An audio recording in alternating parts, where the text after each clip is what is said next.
wars are won by generals, but fought by soldiers. Parang sa Troy, once by king, fought by the soldiers. So, ibig sabihin, damay-damay ito. Nagigit niyo yung point ko? Sabi, if you reign with me, you suffer with me. Pero karamihan ng tao, gusto pagkasama ba nila sa reigning part. Pero pag yung suffering part, nasan sila? At ganyan tayo mga Kristiyano. Tabi-tabi naman po. Ilan ang Kristiyanong pinagpala sa barko? Hindi mo mabilang. Ilan ang Kristiyano rito sa loob ng barkong ito? Mabibilang. Ilan ang narito yung nagawain? Bilang na bilang din. At pag dumating na yung nasunog na yung property, yung pinaka-iniingatan mo, your everything, that is the time. Natatawag ka ulit sa Panginoon. That is the time na magbibigay ka ulit ng oras sa Panginoon. So, bakit ko napili itong topic na ito? Kailangan pa bang mangyari yun?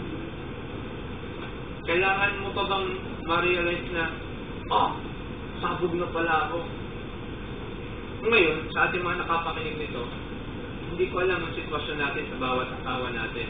Ako may struggle din ako, kayo may struggle din kayo. Maaaring hindi yung binuvoice out dahil lalaki nga tayo. Kaya pala ang mga ganitong topic ay idinadaan through general preaching. Kasi may mga Kristiyano brother na hindi nag-comfort ba yun? Yung nagsasabi. Inisip nila.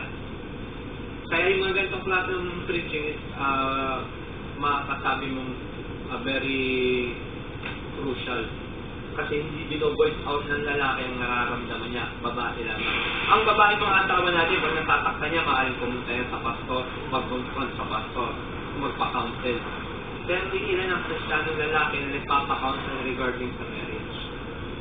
Bilang na bilang. Kasi superman tayo eh. Ngayon, ano pa ba ang kailangan mangyari para makita ka sa gawain? Para mag-init ka talaga sa Panginoon. Gusto mo pa bang...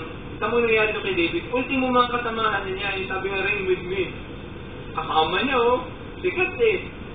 Ay, nung nagsasuffer na si David, ang ginawa niya, sinisipan sila si David. Ultimong tao niya, bumalik sa laban sa kanya. So what David did, he confronted to God. He kneeled down. May maaari sinabi niya, hindi pala ako si Superman. Kasi ito yung kryptonite ni David, ito yung naging kryptonite niya. At bawat yugto ng buhay mo, bawat proseso ng buhay mo, paglago mo sa Kristyanismo, nababago yung kryptonite mo, maaari yung kryptonite mo, maaari ang vices mo, ito.